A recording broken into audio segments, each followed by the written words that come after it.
In the real world, you need a name to refer to someone for the purpose of communication. However, in the internet world, we are all just numbers. That is how we are seen by the internet overlords. But to help our midbrains cope, the overlords often hide these numbers under human-sounding names or even pictures. So when we go online for a benign, legitimate reason, Dear Mario, my friend Sarah is in need of this healing cure of goodness and peace. I bought off the wellness and care store on the deep dark web, to overcome the viral case of shroom shock from those totes she had. Please deliver it to her as soon as possible, but beware the evil shadow tracking from our state regime, as this revolutionary and groundbreaking medical innovation has not yet been approved by the FDA. I'll bake some brownies for you to show my appreciation. Yours truly, Princess Toad's Tool, Peach. so yeah, welcome to the internet of pretense, where nothing is what it seems. Nice, isn't it? Big tech wants to track everything you do and everything on the internet, and it seems they found a way to do it. If you have to trust Facebook, you're in a very bad place.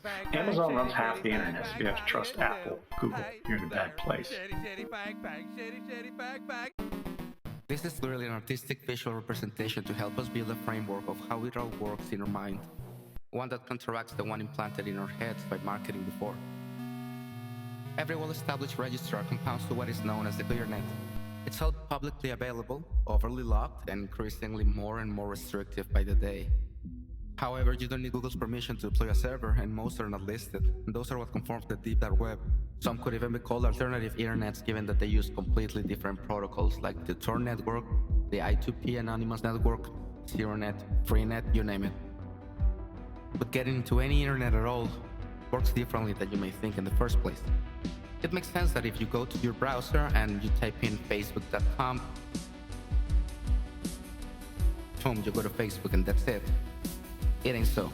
Remember, data travels almost at speed of light, and we can use this command to track where it goes. This is a listing of the 19 different computers of sorts that it went through before reaching its final destination, which will look something like this.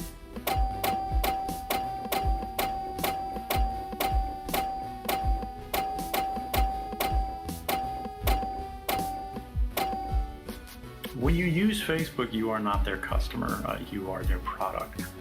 Apps and hardware do get faster all the time, and the reason it keeps lagging a little while loading is because of all the tracking shenanigans they keep coding into the services. This example is for when your computer knows Facebook IP already, otherwise it will have to travel to what is called the DNS to ask for it. And that's why it takes a bit longer the very first time you access the site. Now, if we do Google, we'll find the exact same thing. So the same with big tech. You must assume every router you ever relay through keeps a tight log, as well as every service, not only for every single keystroke, but also time intervals between strokes for personal recognition based on how you type. Biometrics calculated off your face from the pictures you upload. All your contacts information you voluntarily give away every time you accept terms of service you'll never read, etc.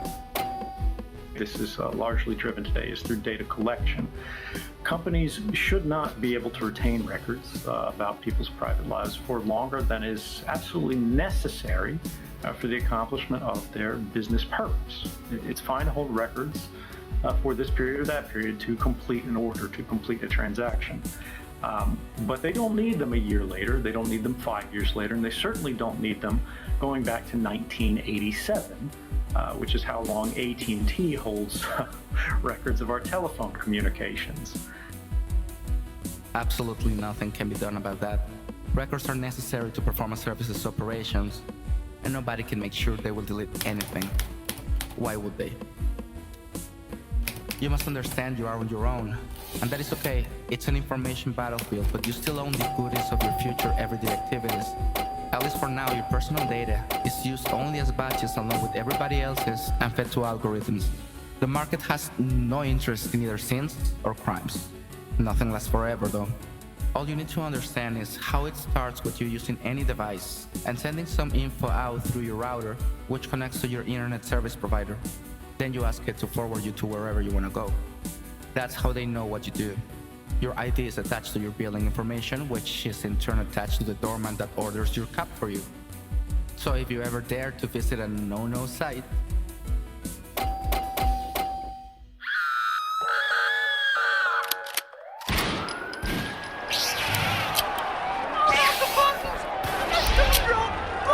So then her mom called my mom and started yelling at her. It was so retarded. If there was any online privacy left, this new system being proposed would put an end to it. Ever wonder what all those geeks do all day in the IFAC when all of their services are pretty much finished and they don't really seem to change much? Well, they're trying to figure out how to brutally violate your privacy until it makes a dead horse look like a respected and beloved part of the family. And they do so very, very successfully, while getting in bed in a... How do I phrase this? In a clandestine relationship with the government. When the government comes in and they say, look, we want you to provide a specific thing in a specific way. No one's going to know about it. It'll be classified. It's for national security purposes, or this, that, or the other. It's a limited time deal for a limited purpose. It sounds pretty good, and they go along with it. That's the lowest bar. And the government is only going to ratchet up their access and their demands over time. As soon as they begin cooperating in part, they will ultimately end up cooperating in full. And once the government realizes there is a mechanism for access, once they can go to the courts and establish that this kind of horse trading, these kind of compromises have been granted in the past, that will be used as a basis to require and compel future cooperation that is far in excess, I think, of what, first off, they initially agreed to, and secondly, and ultimately, what they ultimately believed they could be asked for ever. We won't get into the house of governmental manipulation, tech industry manipulation, fascist manipulation for sure, given that state plus industry fascism. This is the house about yourself. What can you do? What are your superpowers available?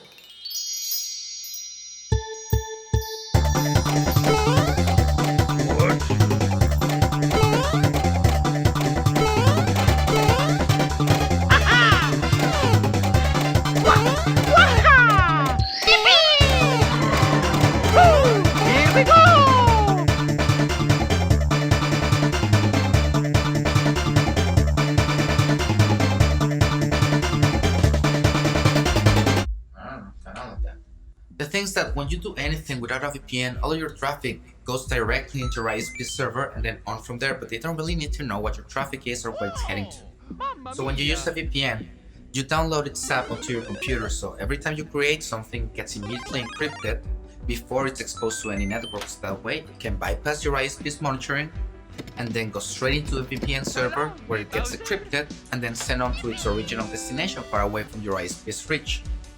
A trustless world is a beautiful thing thanks to encryption. The information is within an encrypted message in full for sure, but you're not putting your trust on the lock.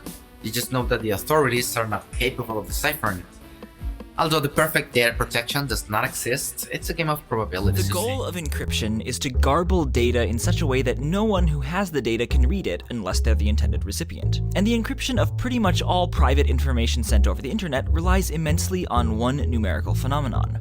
As far as we can tell, it's really hard to take a really big number and find its factors using a normal, non-quantum computer. Unlike multiplication, which is very fast, just multiply the digits together and add them up, finding the prime numbers that multiply together to give you an arbitrary, big non-prime number appears to be slow. At least the best approach we currently have that runs on a normal computer, even a very powerful one, is very slow.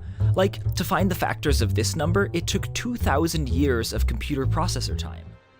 Start by avoiding putting your trust in the people who fear-monger over alleged 16-year-old hackers living in their mother's basements while also claiming they know the geopolitical source of an attack yet not whose IP the attack came from. We've seen it's merely one jump of a relay to change the location, so there is no suspecting a country of an attack without knowing the exact network the attack came from. The computer processing power needed for general societal monitoring is not something rich people would care to invest into, nor something that criminals could really afford.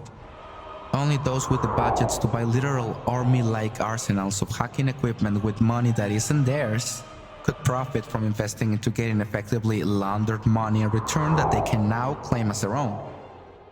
If you haven't noticed something odd about your own government's agenda, your internet security is the least of your problems.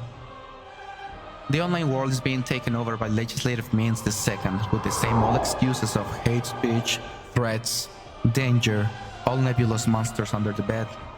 The internet is the most powerful weapon the populace has ever had, and the oligarchs are currently literally legislating your last chance at freedom away.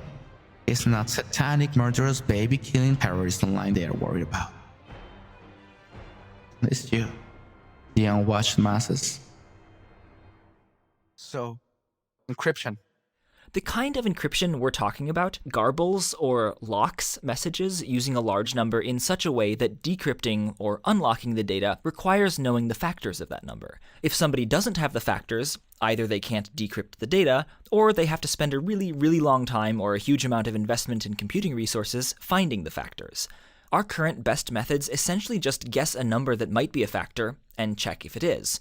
And if it isn't, you try again, and again, and again. It's slow. There are just so many numbers to check that even the fast, clever ways to make really good guesses are slow. For example, my computer took almost 9 minutes to find the prime factors of this number. So if you used this number to encrypt your data, it would only be safe from me for 9 minutes.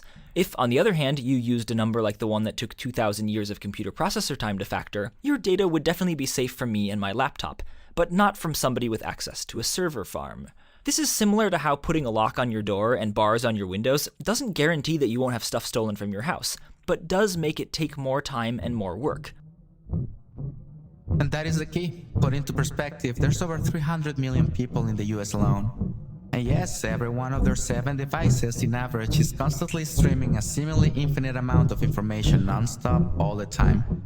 Now, consider that the vast majority of the internet is encrypted by simply being HTTPS. Yes, the S makes the difference between secure traffic and being government prey. Now add to it an encryption layer from a VPN, plus another one if you use the Tor network, and another one from any other security measure you may want. You simply need not to worry about encryption not being perfectly secure.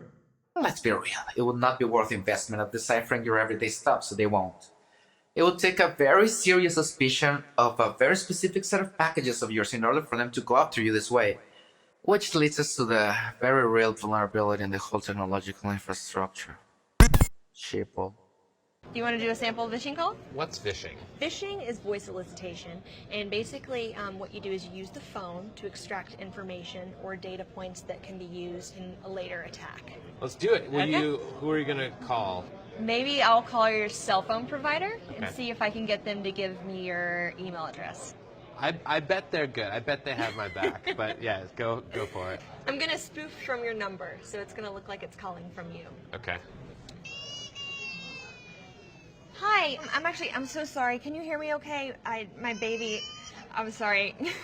my husband's like, we're about to apply for a loan and we just had a baby and he's like, get this done by today. So I'm so sorry. I can't call you back.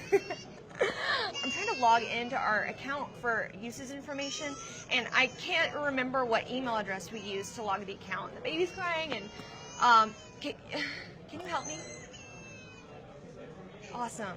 In just 30 seconds, At gmail.com? Jessica gets access to my personal email address. Now, if I needed to add our older daughter on our account so she could call in and make changes, how would I need to go about doing that? You would have to send me a secure PIN through a text message?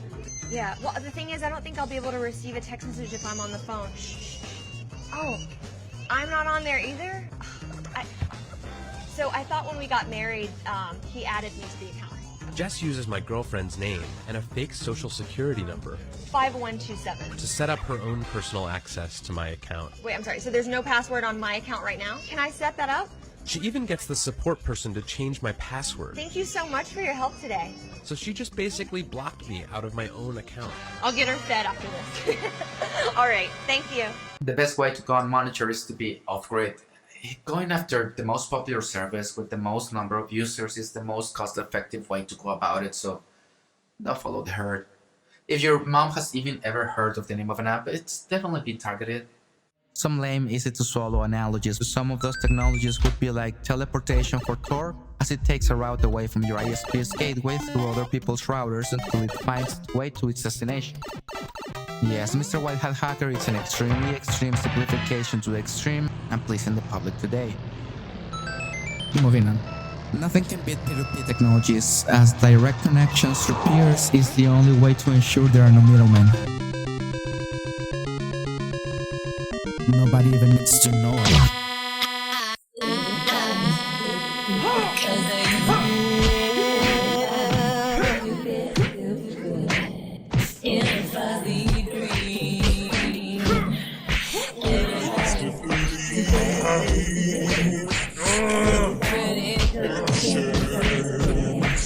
What's wrong with fly? Chicken! Everybody in a tiny bubble. Everybody, stupid and stupid. Oh no.